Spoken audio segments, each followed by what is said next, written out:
अऊज़ु बिल्लाहि मिनश शैतानिर रजीम बिस्मिल्लाहिर रहमानिर रहीम अल्हम्दुलिल्लाहि रब्बिल आलमीन अल्हम्दुलिल्लाहिल्लज़ी हदाना लिहाज़ा वमा कुन्ना लिनहतदिय लिहाज़ा वमा कुन्ना लिनहतदिय लौला अन हदानल्लाहु लक़द जात रुसुलु रब्बिना बिल हक़ अस्सलातु वस्सलामु अला सय्यिदिल अंबिया वल मुरसलीन सलावत अल्लाहुम्मा सल्लि अला मुहम्मदिन व आलि मुहम्मद अशरफिल अव्वलीन वल आखिरीन सय्यदना व नबियना व शफीअ ज़ुनूबना व तय्यब क़ुलूबना व मुक़्तदना अबुल क़ासिम मुहम्मद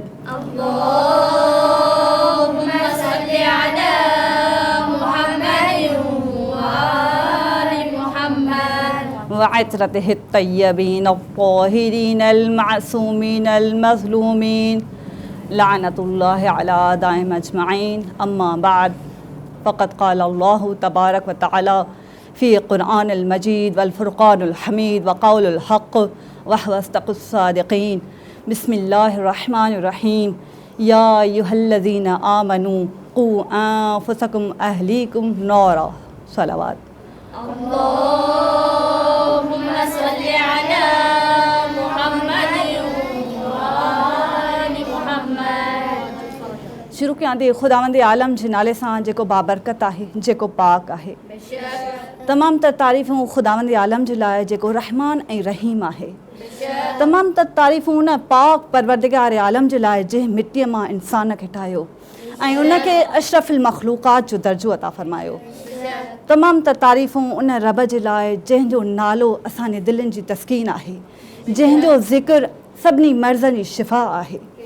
तमाम तर तारीफ़ूं उन रब जे लाइ जंहिंजे सिवा को बि माबूद न आहे ऐं इबादतुनि जे लाइक़ु आहे ऐं तमाम सजदनि जे तारीफ़ुनि जे लाइक़ु आहे।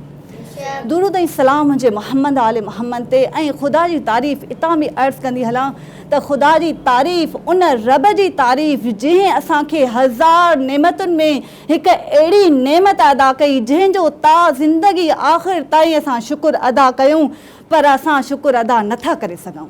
उहा कहिड़ी नेमत आहे? उहा असांखे मोहम्मद आले मोहम्मद जी मोहब्बत आहे, जेकी असांजी दिलनि में अज़ीम मोहब्बत आहे, जंहिं मोहब्बत जे ज़रिए असां परवान चढ़ी सघूं था।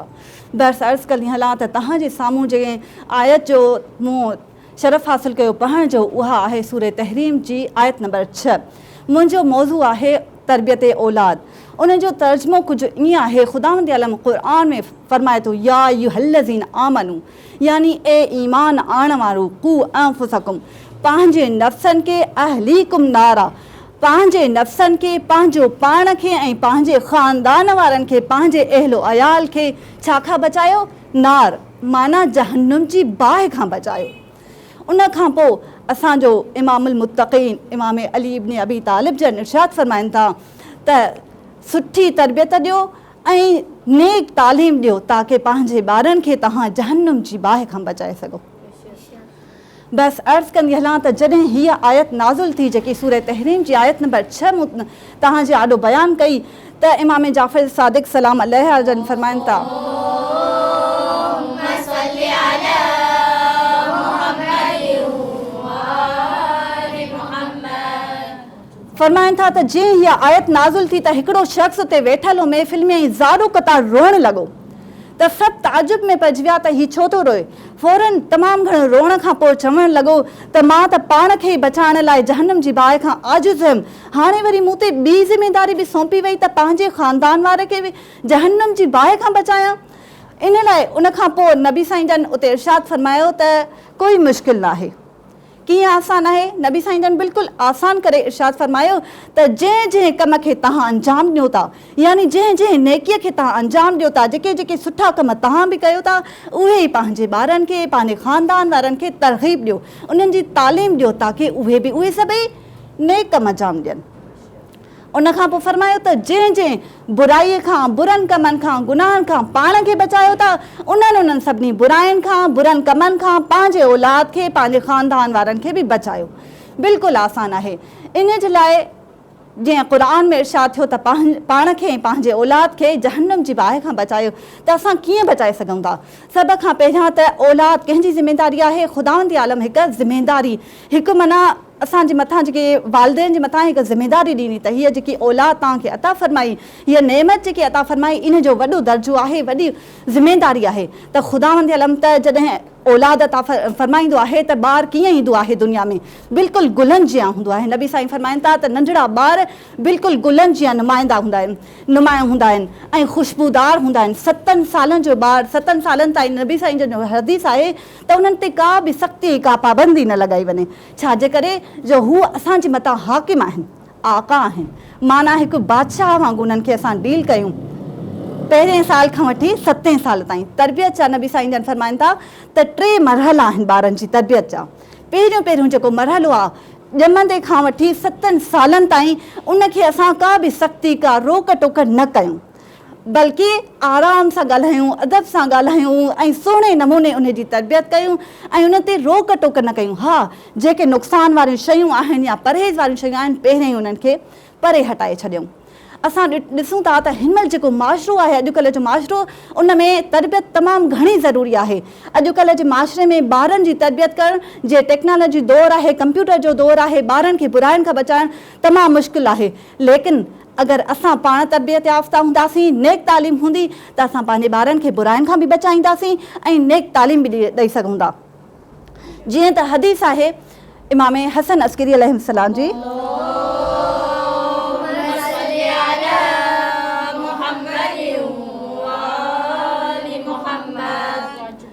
इमाम जन फरमाइनि था, असांजो यारो इमाम फरमाए थो त क़यामत जे ॾींहुं कुझु वालिदैन हूंदा जेके तमामु घणा हैरत में हूंदा। छाजे करे हैरत में हूंदा? हैरान थी करे ॾिसंदा त ख़ुदा जे तरफ़ां हुन ते अहिड़ा फज़ल ऐं करम ऐं रहमतूं पयूं वसनि जो हैरत में हूंदा ऐं ख़ुदा खे पुकारे करे चवंदा, या ख़ुदाया असांजो त को अहिड़ो नेक अमल न हुयो जंहिंजे करे हीअ असां ते फज़ल पिया नाज़िल थियनि, हीअ करम ऐं नवाज़िशूं पियूं थियनि। त ख़ुदा जी आवाज़ ईंदी, जेको पाक परवरदिगार आहे, जेको रहमान ऐं रहीम परवरदिगार आहे, जेको असांजे थोरे से अमल जो, जे सूरह ज़िलज़ाल में बि ख़ुदावंद आलम फरमायो ज़रतन शर्रन यरा व ज़रतन खैरन यरा, माना तव्हांजे ज़र्रे ज़र्रे जे ख़ैर जो बि तव्हांखे बदिलो ॾिनो वेंदो। त ख़ुदावंद आलम ज़र्री नेकीअ जी बि ज़ाया न कंदो आहे, बल्कि उनजो बि बदिलो मिलंदो आहे। त ख़ुदावंद आलम जी आवाज़ ईंदी त ए इंसानो ऐं उहे वालिदैन जंहिं पंहिंजे ॿारनि खे नेक तालीम ॾिनी, सुठी तरबियत ॾिनी ऐं मोहम्मद आले मोहम्मद जे तालीम लाइ मुशक़त कई ऐं उन्हनि खे तालीम ॾिनी, तरबियत ॾिनी, त उन्हनि जे लाइ हीअ फज़ल ऐं करम आहे। यानी असां ॾिसूं त तालीम जो ऐं तरबियत जो केतिरो त मंज़िलत आहे, केतिरियूं त दर्जा आहिनि ऐं ख़ुदा उन ते केतिरा फज़ल ऐं रहम करे थो। न एतिरो, पर पंहिंजा ॿार पंहिंजे उन जहन्नम जी बाहि खां बचंदा जेके ख़ुदा जे ग़ज़ब जो सबबु आहे। ख़ुदा जे ग़ज़ब खां त असां हर वक़्तु बचणु चाहियूं था, छो त ख़ुदा जे रहमत खां सवाइ असांजो को चारो ई न आहे। असां ख़ुदा जी रहमत खां सवाइ हिकु लम्हो नथा गुज़ारे सघूं।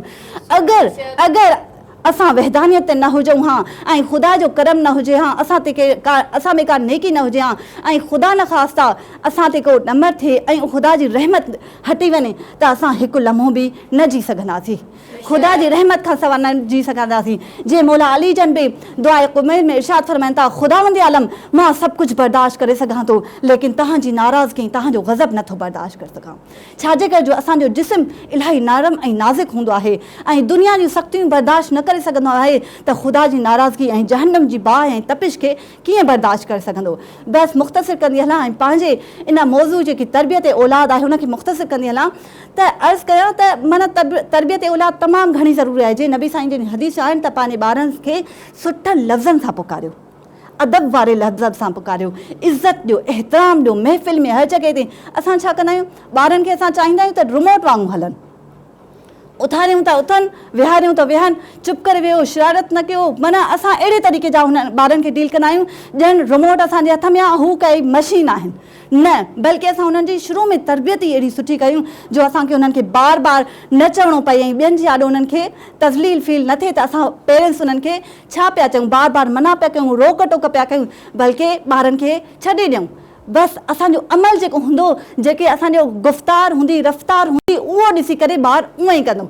जीअं हूंदो आहे त जेको सेखारिबो आहे, ॻाल्हाइबो आहे, उन खां वधीक ॿारु ॾिसी करे सम्झंदो आहे, ॾिसी करे उन ॻाल्हि ते हलंदो आहे। असांजा नंढड़ा ॿार जंहिं ॿोलीअ में पैदा थींदा आहिनि, उहा ॿोली छो ॻाल्हाईंदा आहिनि? छाजे करे जो उहा ॿुधंदा रहंदा आहिनि, नंढे खां वठी उहा ॿोली ॿुधंदा आहिनि। असां सेखारींदा न आहियूं, शुरू खां ई उहा ॿोली जीअं उथंदा आहिनि त अम्मा करे ॻाल्हाईंदा आहिनि। अगरि अंग्रेज़ जो ॿारु पैदा थींदो, उहो अम्मा करे न ॻाल्हाईंदो, अम्मा करे न पंहिंजूं लफ़्ज़ अदा कंदो, बल्कि उहो पंहिंजे इंग्लिश में पंहिंजे माउ खे सॾींदो। ऐं अगरि अरबी में अरबस्तान में को ॿारु पैदा थींदो, उहो अम्मा करे न सॾींदो, बल्कि उन पंहिंजे अरबी ॿोली में जीअं उथंदो, जीअं रोईंदो, उन ॿोली में पुकारींदो। छाजे करे? छो त हुन साम्हूं जेको ॾिठो ॿुधो, हुनजे शऊर में उहो ई वेहंदो वियो। बसि अज़ीज़ा ने मोहतरम ऐं ख़्वारान अज़ीज़म, अर्ज़ु कंदी हलां त जदीद साइंस बि इलाही तरक़ी कई आहे, मेडिकल हिकु रिसर्च कई आहे त राति जे टाइम ॿार जो ज़हन तमामु तेज़ हूंदो आहे ऐं सुठो वर्क कंदो आहे। इन जे लाइ असांखे पंहिंजे ॿारनि खे राति जो टाइम सुम्हण खां पहिरियां ज़रूरु ॾियणु खपे ऐं उन्हनि खे हिकिड़ो मख़सूसु टाइम ॾियूं, उन्हनि जूं ॻाल्हियूं ॿुधूं, उन्हनि जूं कचहरियूं ॿुधूं ऐं उन खां पोइ वरी असां पाण हिकु सबक़ु आमूज़ उन्हनि खे क़िस्सा ऐं कहाणियूं ॿुधायूं, जेके हुननि जे उसूलनि जे लाइ, जेके हुननि जे ज़िंदगी लाइ आसानियूं पैदा कनि ऐं हुननि जी तरबियत कनि, त उहे इलाही सुठो असरु कंदियूं ऐं सुठा असरात कंदियूं। छो त जेकी माउ ऐं पीउ ॿार खे सेखारींदा आहिनि, उहो इलाही ज़रूरी हूंदो आहे। माशरे मां त काफ़ी कुझु इंसानु सिखंदो आहे, पर हलंदो उन ते या जेको उनजे घर जो माहौल हूंदो आहे। हिकु पंजाब जो मशहूरु वाक़ियो आहे त हिकु शख़्स खे फांसी अची रही हुई। उन खां पुछियो वियो त तव्हांजी आख़िरी ख़्वाहिश कहिड़ी आहे? त उन बयानु कयो त मुंहिंजी आख़िरी ख़्वाहिश आहे त मुंहिंजी वालदा खे घुरायो वियो वञे ऐं मां उन सां मुलाक़ात कयां। हाणे हुन जी वालदा अची वई, उन सां मुलाक़ात करणु लॻो। उन खां पोइ हुन ख़्वाहिश ज़ाहिर कई त हाणे मुंहिंजे हथनि जूं हथकड़ियूं खोलियो ताकी मां पंहिंजे वालदा खे पंहिंजे गले सां लॻायां। बसि हुनजे चवण ते हुन जूं आख़िरी छो त ख़्वाहिश हुन जूं हथकड़ियूं बि खोली वियूं। जीअं हुन जूं हथकड़ियूं खोली वियूं, तव्हां तसवुरु नथा करे सघूं, असां सम्झी इन ॻाल्हि खे नथा सघूं त हुन अमल कहिड़ो अंजाम ॾिनो। हुन अमल कहिड़ो अंजाम ॾिनो? पंहिंजे माउ खे गले लॻाइण जे बजाए उन जो गर्दन खे दॿाए छॾियो ऐं एतिरो ज़ोर सां दॿायो जो उहा इंतकाल करे वई। ऐं सभु ऐं हक़ीक़त आई आहे, अॼुकल्ह जे माशरे जी कहाणी आहे, त सभिनी हैरत मां पुछो त छा माजरा आहे, छा ॻाल्हि आहे जो तव्हां पंहिंजी वालदा खे बिल्कुलु उन वक़्तु ई जेका गलो दॿाए करे मारे छॾियो? कहिड़ी वजह हुई, छा रीज़न हुयो? त उहो रोई करे ॿुधाए थो त अॼु अगरि मां फांसीअ जे दार ते लटकण वारो आहियां त सिर्फ़ु इन जी वजह मुंहिंजी वालदा आहे। त चयो इहो कीअं, इन जी कहिड़ी वजह थी सघे त इन फांसीअ ते चढ़ण जे लाइ तव्हां जेको कसूरवार पंहिंजी वालदा खे पिया कयो? चई इन जे करे जो मां जॾहिं नंढड़ो हुयमि त मां पाड़े मां हिकिड़ो अंडो चोराए आयो हुयमि ऐं मुंहिंजी माउ मूंखां पुछो न हुयो, मूंखे झलियो न हुयो ऐं बसि मां उनखे बुरो न सम्झो, ग़लति न सम्झो, मूंखे कंहिं सुञाण न कराई उन वक़्तु त हीअ ग़लति आहे या छो कयो या छाजे करे कयो। ऐं उन खां पोइ मां ग़लतियूं कंदो वियमि ऐं वॾे खां वॾियूं जीअं वॾो थींदो वियमि चोरियूं कंदो वियमि ऐं अॼु मां हिन मंज़िल ते पहुची वियो आहियां। असांखे हिन मां इहो सबक़ु मिले थो त असां पंहिंजे ॿार खे, जीअं हिन महिल अॼुकल्ह जो माशरो आहे त जीअं ॿारु स्कूल खां मोटंदो आहे त काफ़ी शयूं अहिड़ियूं हूंदियूं आहिनि मौजूदु जेके असांजूं वरितल न हूंदियूं आहिनि, त असां ॿार खां पुछा कयूं, ॿार खे सम्झायूं त बाबा हीअ शइ किथां आई आहे, छो आई आहे, कीअं आई आहे तव्हां वटि। बल्कि असां पुछंदा न आहियूं ॿार खे, असां ऐं ॿार जे शयुनि खे, ॿार जे अमल खे इग्नोर करे छॾींदा आहियूं। इन जे करे असांजे माशरे में एतिरियूं ख़राबियूं ऐं बुरायूं पे फैलिजियूं वञनि। इन नंढड़नि नंढड़नि ॻाल्हियुनि खे माना फैलंदियूं ऐं वॾियूं पियूं ठहंदियूं वञनि। जीअं रसूल हदीस आहे त जॾहिं असां सहरा में वेंदा आहियूं, बयाबान में वेंदा आहियूं ऐं असांखे काठियुनि जी ज़रूरत पवंदी आहे त असांखे परे परे ताईं का काठी नज़र न ईंदी आहे, लेकिन जॾहिं चूंडे करे गॾु कंदासीं त उहो वॾो अंबार ठही वेंदो जो असां बाहि ॿारे सघूं था। अहिड़े तरीक़े नंढियूं नंढियूं जेके कोताहियूं, ग़लतियूं या असांजा गुनाह हूंदा आहिनि, नंढा नंढा गॾु करे जॾहिं जमा कंदासीं त उहो वॾो अंबार ठही वेंदो। बसि अज़ीज़ा ने मोहतरम, तमामु मुख़्तसिर कंदी हलां त असांखे इन जे लाइ पंहिंजे ॿारनि जी सुठे मां सुठी तरबियत करणु घुरिजे, सुठे मां सुठा अल्फाज़ उन्हनि खे पुकारणु घुरिजनि, सुठे लफ़्ज़नि सां उन्हनि खे अदा करे सॾणु घुरिजे। जीअं असां मोहम्मद आले मोहम्मद जे दर जा फ़क़ीर आहियूं ऐं उन्हनि जा पैरोकार आहियूं त असांजे घरनि में हदीस किसा ज़रूरु मौजूदु हूंदी, जंहिंमें अगरि असां ॾिसूं था त हदीस किसा में मौजूदु आहे त जीअं इमाम हसन जन घर में दाख़िल थियनि था ऐं पंहिंजे वालदा खे यानी जनाब सैयदा फ़ातिमा सलाम अलैहा खे सलाम कनि था त उनजे जवाब में बीबी छा इरशाद फरमाए थी? जीअं सभिनी खे ख़बर आहे त बीबी फरमाए थी वा अलैकुम सलाम या क़ुर्रत ऐनी, यानी वालेकुम सलाम मुंहिंजे अखियुनि जा ठार। असां छा पंहिंजे ॿारनि सां अहिड़ो मिठड़ो ॻाल्हाईंदा आहियूं त मुंहिंजे अखियुनि जा ठार, मुंहिंजे दिलि जा मेवा, अगरि असां पंहिंजे ॿारनि सां अहिड़ो मिठो ॻाल्हाईंदासीं त हुननि जी ज़बान मां बि अहिड़ी मिठास निकिरंदी, पंहिंजे लाइ बि ॿियनि जे लाइ बि माना हिकिड़ो मिसाली माशरो ठही वेंदो। असांजा ॿार हिकिड़ा मिसाली किरदार बणिजी वेंदा। करबला बि हिकिड़ो तरबियत जो नालो आहे, उते बि हिकिड़ी तरबियत पई नज़र अचे त तरबियत हुसैननि जी कहिड़ी ऐं यज़ीदनि जी कहिड़ी। हिकु तरबियत जो मरहलो हुयो, हिकु तरबियत जो ॾेखाव हुयो ऐं ॿियो नसलनि जो ॾेखाव हुयो। बसि अगरि असां पंहिंजे ॿारनि जी सुठी तरबियत कंदासीं त माशरे खे हिकिड़ा सुठा तोहफ़ा ॾेई करे निकिरंदासीं। जे चवंदा आहिनि त असां मरण खां पोइ पुठियां छा था छॾे वञूं, ॿियो कुझु छॾे वेंदा आहियूं या न छॾे वेंदा आहियूं, औलाद ज़रूरु छॾे वेंदा आहियूं, पर उन्हनि खे अहिड़ी ज़रूरु तरबियत हुजे असांजी जो उहे बाइसे रहमत बणिजनि, न के कंहिंजे लाइ बाइसे ज़हमत बणिजनि। ज़रूरु ऐं सलाम हुजो मोहम्मद आले मोहम्मद ते। अल्लाहुम्मा सल्ली अला मुहम्मद व आलि मुहम्मद। हाँ अज़ीज़ानी मोहतरम, असांजे नबी पाक सल्लल्लाहु अलैहि वसल्लम जे बारे में जीअं त ज़िंदगीअ मां मिले थो त जॾहिं बि कंहिं मंज़िल तां मोटंदा हुआ, कंहिं सफ़र तां मोटंदा हुआ त जेके बि घिटनि में ॿार खेॾंदा हुआ, ॾिसंदा हुआ त उन्हनि खे पंहिंजे सीने सां लॻाईंदा हुआ, खेॾाईंदा हुआ, घुमाईंदा हुआ। एतिरे क़दुरु नबी साईं जे सीरत में मिले थो त ॿारनि सां एतिरी शफ़क़त ऐं प्यार सां पेश ईंदा हुआ जो अगरि नमाज़ जे दौरान कंहिं ॿार जे रोअण जो आवाज़ु ईंदो त नमाज़ खे जल्दी सां मुख़्तसिर करे ऐं उन्हनि खे परचाइण जी कोशिशि कंदा, उन्हनि खे बहलाइण जी कोशिशि कंदा।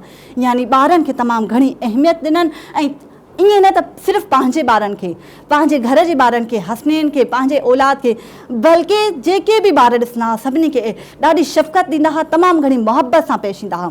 त हिकु दफ़े जी रवायत आहे त नबी साईं जन जीअं ई सफ़र तां मोटी आया त हिकु घिटी मां मदीने जी मां गुज़री रहिया हुआ। जीअं ई गुज़री रहिया काफ़ी ॿार उते रांदि में मसरूफ़ हुआ। जीअं नबी साईं खे ईंदे ॾिठोनि त सभिनी अदब ऐं एहतराम सां नबी साईं खे सलाम कयो, लेकिन उन्हनि में हिकिड़ो ॿारु हुयो जंहिं सलाम त कयो पर तौहीन आमेज़ ऐं मज़ाक़ वांगुरु कयो।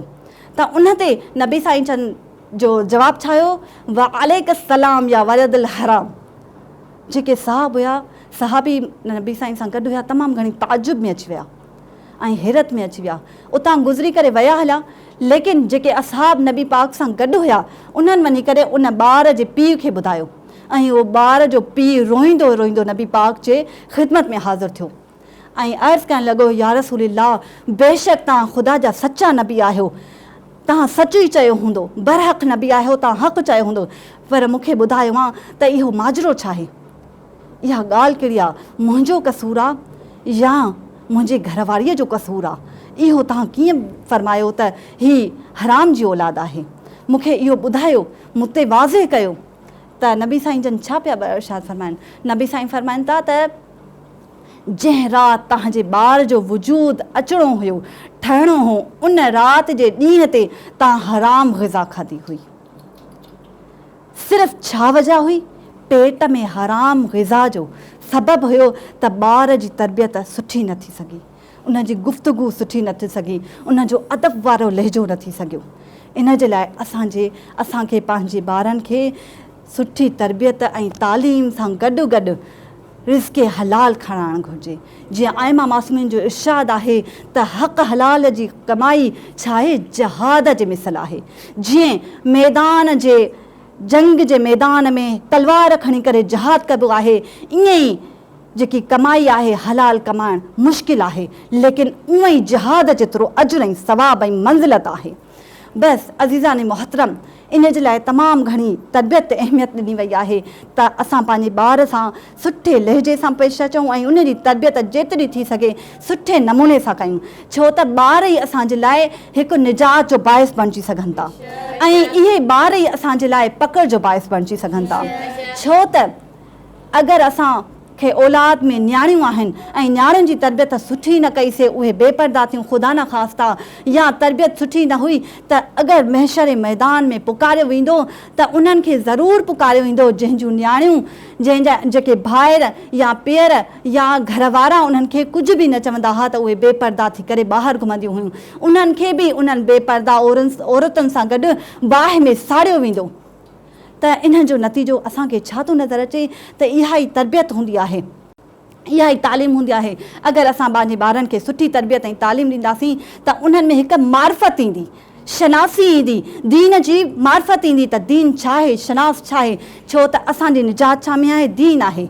असां मुस्लिम क़ौम आहियूं, मुस्लिम क़ौम जा कुझु उसूल हूंदा आहिनि, कुझु रवाबत हूंदा आहिनि, कुझु रवायतूं हूंदियूं आहिनि जंहिं ते असांखे हलणो हूंदो आहे, जंहिं ते इलाही ज़रूरत हूंदी आहे जो असां उनखे हलूं। ईरान जो हिकु वाक़ियो आहे त रहबर मौज़म जॾहिं बि हिकिड़ो ॾींहुं मुक़ररु कंदा हुआ त यतीमनि सां ज़रूरु बि मुलाक़ात कंदा हुआ। हिकु ॾींहुं आयो त यतीमनि सां मुलाक़ात करण जो, जीअं ई यतीमनि सां मुलाक़ात करे रहिया हुआ त हिकु नंढड़ी यतीमा उथी करे ऐं चए थी त आगा साहब, मां अञा 9 सालनि जी नथी आहियां ऐं मुंहिंजो वालिद नाहे, मां यतीम आहियां, मुंहिंजी दिलि चाहे थी मां तव्हांखे गले सां लॻायां, छा मां तव्हांखे गले सां लॻाए सघां थी? त आगा साहब चयो त जी अचो मुंहिंजे सीने सां लॻी वञो। त असांखे इन मां ख़बर पए थी त हिकु जेकी ॿारड़ी यतीम आहे, 9 सालनि जी बि न थी आहे, उनखे ख़बर आहे त नामुहरम छा आहे ऐं मुंहिंजे उमिरि जी लिमिट छा आहे, मुंहिंजे दीन जा अहकाम छा आहिनि, मां पहिरियों सवाल कयां। यानी इहा छा आहे, तरबियत आहे, मार्फत आहे। हुनखे नंढड़े ॿार खे तरबियत हुई, तालीम हुई। ही जेके अयाम हली रहिया आहिनि तमामु सख़्तु आहिनि ऐं इन मुहर्रम हराम जे ॾींहंनि मां हिकु जेको शब आशूर जी राति आहे, ॾाढी ॾुखी राति आहे, इहा हसरतुनि भरी राति आहे। इन राति बीबी ज़ैनब आलिया शायदि इहो पुकारियो हूंदो त इहा राति ख़तमु न थिए हां, इहा राति न ढले हां। हाज़ाद हुसैन आका हुसैन तमामु घणियूं कोशिशूं कयूं ताकी हीअ जंग न थी सघे ऐं कोई अमुन जो रस्तो निकिरी अचे। मौला जन मुलाक़ातूं कयूं, ख़ुतबा ॾिना, पर को बि असरु न थियो। आख़िर में उमर इब्न साद खे घुरायो आहे मुला हुसैन जन, ऐं मुला हुसैन जन इब्न साद सां गुफ़्तगू कई आहे। इब्न साद, तूं मुंहिंजे नाना जे सहाबी जी औलाद आहे, उनजो पुटु आहे, साद जो पुटु आहे, मुंहिंजे नाना जो सहाबी हो, तोखे मुंहिंजे मंज़िलत ऐं रुतबे जी ख़बर आहे, तूं इहो रस्तो छॾे ॾे, यज़ीद जी फ़ौज छॾे ॾे, मूं ॾे अची वञ। चए थो मौला छा कयां, मजबूर आहियां, औलाद खां ख़ौफ़ज़दा आहियां त मुंहिंजी औलाद खे गिरफ़्त में न करे छॾनि, मुंहिंजी औलाद खे मारे न छॾनि। मौला हुसैन फरमाए थो मां वक़्त जो इमाम आहियां, मां ज़मानत खणां थी तुंहिंजी औलाद जी। वरी चए थो मौला जन फरमाइनि था बसि तूं फ़िक्र न कर, मां ज़मानत खणंदमि तुंहिंजी औलाद जी। उमर इब्न साद चए थो मौला मूंखे ख़ौफ़ आहे पंहिंजे घर ऐं माल जो। मौला फरमाए थो मां उनजी बि ज़मानत खणी, मां अली मुर्तज़ा जो फ़र्ज़ंद आहियां, मां वक़्त जो इमाम आहियां, मां रसूल जो नवासो आहियां, मां हर शइ जी ज़मानत खणां थो। हा आज़ाद हुसैन, पर पोइ बि इब्न साद खे बहाना ई बहाना पिया सुजनि ऐं बहाननि ते बहाना पियो कंदो वञे। चए पियो मौला मां छा कयां, मां रे जी हुकूमत नथो छॾे सघां।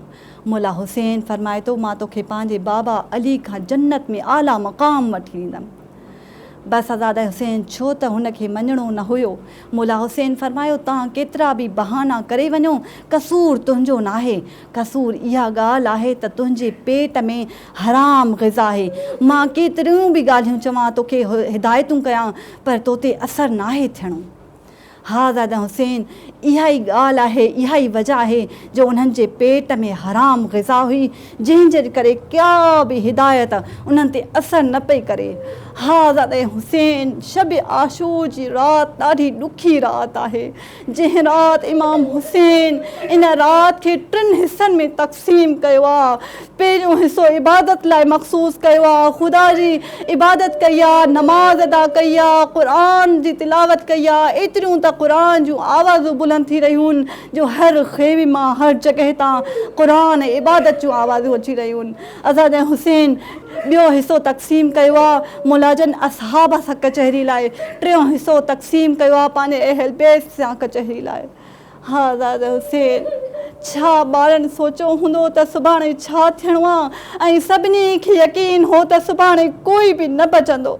इहो भरियल घर जेको आहे सैयदा जो सॼो ख़ाली ऐं वीरान थी वेंदो। इहो सॼो जो सॼो घर सुभाणे सुबुह सां उजड़जी वेंदो। इहा उहा राति आहे जेके हसरत सां सानिए ज़हरा बीबी ज़ैनब आलिया ॾिसी रही हूंदी, काश यार राति हिते बीह रहे, ख़तम न थिए हा। बसि ज़ादा हुसैन मौला हुसैन जन ख़ैमनि मां गुज़र कनि था, सभिनी जो चकर लगाईंदा था वञनि। उतां गुज़र थियो आहे जिथे आवाज़ आई आहे हिकु बीबीअ जी, काश मुंहिंजी बि का औलाद हुजे हा, मां पंहिंजे भाउ हुसैन तां क़ुर्बान कया हा। बसि अॻिते विधी छा ॾिसनि था त उहा केरु आहे, बीबी उम्मे कलसूम आहे। बसि अॻिते वधी करे भेण खे हौसलो ॾियणु चाहिनि था।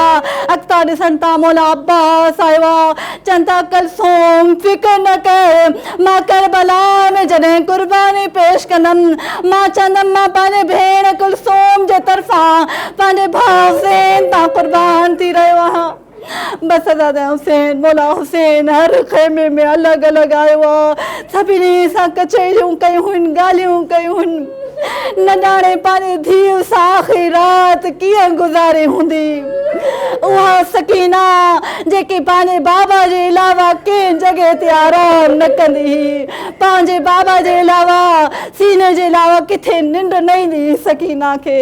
ख़ुदा ॼाणे बसि इबादत कंदे जॾहिं मौला हुसैन जन पंहिंजे न्याणी उन 4 साल जी सकीना खे पंहिंजे सीने ते सुम्हारियो हूंदो। सकीना सम्झी रही हूंदी अॼु आख़िरी राति आहे, मां पंहिंजे बाबा जे सीने ते सुम्हां थी, वरी न सुम्ही सघंदमि। आज़ाद हुसैन ॾाढी ॾुखी राति आहे।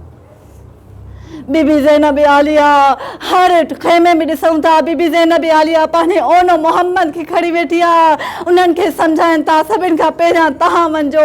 इहा तरबियत आहे करबला जी, जेके माऊं पंहिंजे ॿारनि खे हिमत पियूं ॾियारनि, तयारु पियूं कनि, छाजे लाइ, शहीद थियण लाइ, मौला हुसैन तां क़ुर्बान थियण लाइ।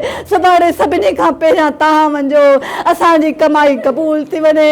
हा हिकिड़े ख़ैमे में हिकिड़ी बेवा वेठी आहे, इमाम हसन जी जेकी शहज़ादे क़ासिम खे वठी वेठी आहे। बचड़ा तुंहिंजो बाबा बि न आहे, तूं यतीम बचड़ो आहे, सुभाणे तूं क़ुर्बानी ॾिजा, पंहिंजे चाचा तो क़ुर्बानी ॾेई पंहिंजे बाबा जो सर बुलंद कजा। बसि आज़ाद हुसैन सभई माऊं पंहिंजे ॿारनि खे तयारु करे रहियूं आहिनि। शायदि बीबी रुबा बि पंहिंजे अली अस्कर खे तयारु कयो हूंदो, सम्झायो हूंदो, छो त इमाम जी ज़ौजा हुई, उन्हनि खे ख़बर हूंदी त सुभाणे छा थियणो आहे। हा आज़ाद हुसैन बसि अॻिते हलूं था। मौला हुसैन जन कुझु हिसाब सां गॾु ख़ैमनि खां कुझु काफ़ी अॻिते हलिया आहिनि। असां पुछंदा मौला हीअ कहिड़ी जॻह आहे, मौला जन फरमाइनि था हीअ मक़तल गाह आहे। बसि हिक हिक जे लाइ अलॻि अलॻि ॿुधायो आहे। हिते मौला अब्बास लाइ ॿुधायो आहे, उहो अचे घोड़े तां ज़ीर तां ज़मीन ते ईंदो, हर शहीद जो मक़ाम ऐं जॻह ॾेखारी आहे।